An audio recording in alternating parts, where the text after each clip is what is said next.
Kwa majina yangu ninaitwa Madam Gloria Ipopo, diwani wa kata ya Iwambi. Siku ya leo, ndugu waandishi wa habari, tuko kwenye uwanja wa shule ya msingi Iwambi ambapo tumeleta magreda kwa ajili ya kurekebisha uwanja. Hili ni agizo la serikali kwa ujumla, lakini ni sehemu ya kuibua vipaji kwa vijana, na pamoja na kuibua vipaji, hii ni ajira kwa vijana. Kwa hivyo basi, ndani ya kata Iwambi tuna viwanja vizuri vitatu, lakini huu uwanja ambao ni wa shule ya Iwambi ulikuwa changamoto kwa miaka mingi, na katika kero za vijana kipindi cha kampeni walielezea huu uwanja kwamba ni kero kubwa na wanatamani sana wawe wanacheza, wawe wanaibua vipaji, lakini kwa bahati mbaya sana palikuwa miundombinu ni mibovu na haifai.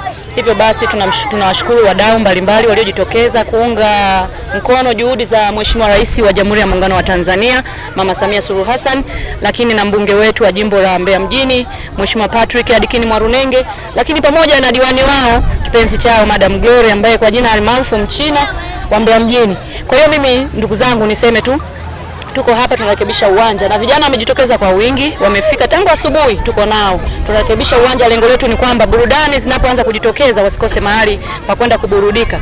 Lakini pia kuna wazee nao wamefika kutoa pongezi zao za dhati, kwa sababu inavyoonekana huu uwanja ulikuwa ni kiu cha muda mrefu sana.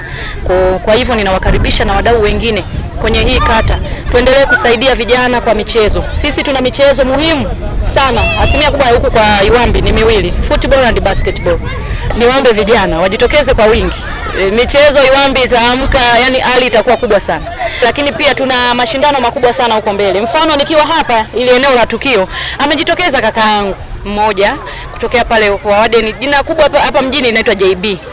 Amesema yeye atatoa ng'ombe wa mashindano siku tunafungua uwanja, lakini kuna mdau mwingine amenipigia simu, amenipongeza, amesema analeta mipira, lakini kuna mwingine ataleta jezi. Kwa hiyo wamejitokeza wengi wa kunishika mkono kwa namna hii.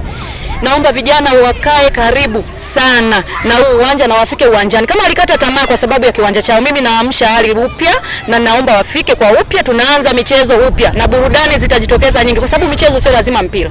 Tutaleta na burudani nyingi. Huku nimeona wengi wanapenda ngoma za asili. Alafu kuna Wasafu na Wanyakyusa huku na Wandali. Tutaanzisha hilo.